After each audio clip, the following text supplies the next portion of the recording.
Hello and welcome to this special internet edition of The Match. First of all, from all of us here at Real Madrid Television, congratulations to Cristiano Ronaldo, the winner of the Ballon d'Or 2013. Here with me, as ever, to talk about the best player in the world and to talk about Wednesday's clash against Osasuna is Sid Lowe. Sid, thanks for coming in once again. Quite simply, the best man won. Another brilliant year for Ronaldo. It's curious in a way, isn't it? Because I think one of the most striking things about him is that while this has been a brilliant year, it seems to me that it's been pretty much equally brilliant the last 4 or 5. The consistency of performance, the relentlessness. I think this is a reward as much as anything else for attitude and for application as well as for talent. I think Ronaldo's success is down to a real dedication. I think it's down to a commitment, and I think we saw in his reaction as well that this really mattered to him, that it was something that he genuinely had chased. It was something that genuinely did have a huge significance for him, and that I think he felt that, whether he's right or wrong, of course, is another debate, but I think he felt that at last this was justice, that at last people were recognising what he'd done, and that they were admiring his achievements. It's been another really, really good year. I mean, he could have won it last year, he could have won it the 2 or 3 years before that. It's finally been his turn. Well, let's hear now from the man himself, a very emotional Cristiano Ronaldo. It was a fantastic night, emotional night. I feel proud, you know, to win my second golden ball. You know, to win this trophy, it's a special moment. By what we're doing by the season, long season, dedication, work myself a lot, and to win these trophies, it's a great feeling, and I feel very proud for that. You took your little son with you tonight. Did you? No, when I see him, it was his first time here, and to see his daddy to win the golden ball, I think he's never gonna forget. And when I see him start to run for my arms, it was an emotional moment for me, and of course, it's a special night, and I'm never going to forget this moment. Clearly very moved Cristiano Ronaldo there, and clearly a very, very important award.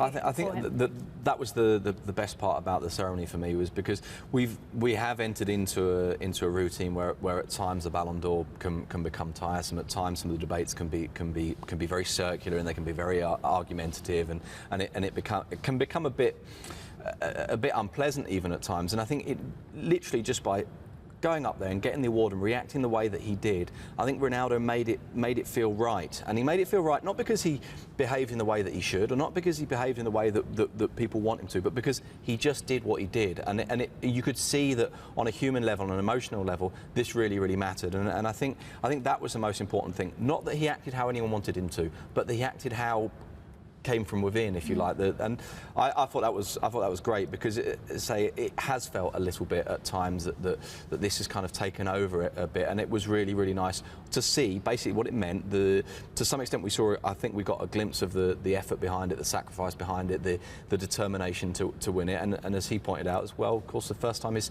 son's seen his dad win the Ballon d'Or. I imagine his son doesn't fully appreciate what this means, but there'll be plenty of time to explain it to him. He will do. Yeah. Now, we saw earlier training a nice image, which we'll see in just a bit, of Cristiano Ronaldo posing with the Ballon d'Or and all of his teammates, who he made sure he thanked when he accepted his award yesterday. One of the I suppose the contradictions, isn't it, an individual award in a collective sport. And I mean personally, I for what it's worth, I don't share the opinion of some people who say that there shouldn't be individual awards in football because it's a collective sport. I think there's nothing wrong at all with celebrating extraordinary players who elevate the level of their team, extraordinary players who achieve brilliant things, but always within the context of a team that's around them. And I think this image is if you like, the attempt to express that idea, to say that without his teammates, Ronaldo wouldn't have been quite so successful.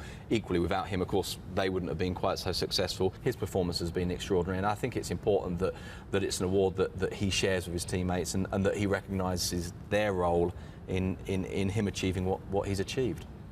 Now, interesting to see plenty of chances from Ronaldo on Sunday against Espanyol. A 1-0 result there, an important 3 points, possibly pre-gala nerves. Yeah, I must confess there was a little bit of that. I felt that as well, that I think by Sunday night we'd all pretty much assumed that it was very likely that Cristiano Ronaldo was going to win the Ballon d'Or, and Sunday was, if you like, his chance to mark that with a really brilliant performance against Espanyol. And actually, curiously, it was, in terms of finishing at least, one of his weakest performances of late. He missed 3 or 4 pretty good chances. It wasn't quite dropping for him. Madrid got the victory, which was, of course, the most important thing, because Atletico Madrid and Barcelona had drawn on Saturday night, and so therefore it was an opportunity for Madrid to climb to 3 points away from them and really open up, I think, the second half of the season. But for Ronaldo, on a personal level, yeah, he had 2 or 3 really good chances that he would normally take, and he didn't. Well, 3 points are 3 points. A win is a win, and no rest for Real Madrid. Now it's to Wednesday's clash, the Copa del Rey against Osasuna. Carlo Ancelotti spoke to the press after Real Madrid's final training session earlier on.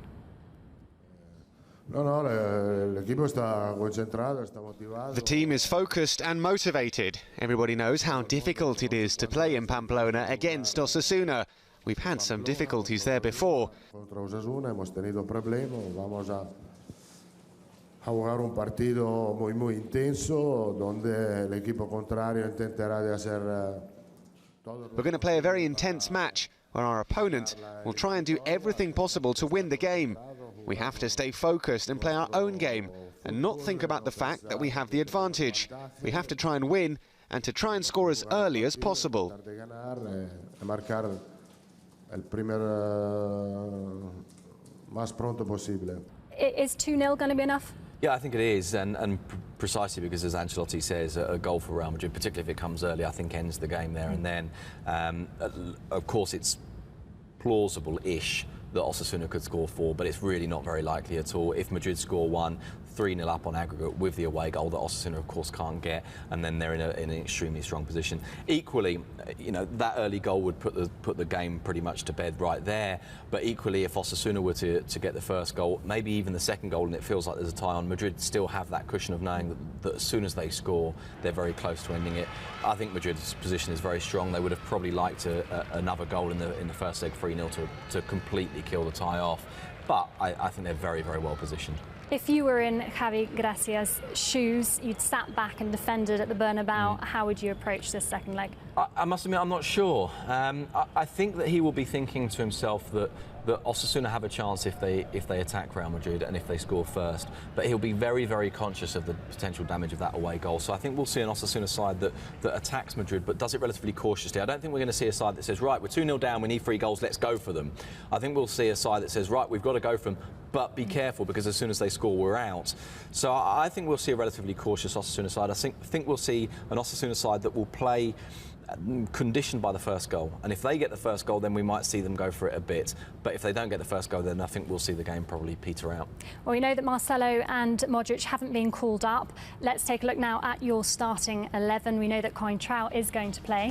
I think we'll see a relatively strong side, but I think what Modric will, rather what Ancelotti will probably want will be for Madrid to get the first goal, for the game to be over, and for him to then be able to make changes to protect players that need protecting, well, need protecting, that he would probably like to protect. I would imagine Xabi Alonso.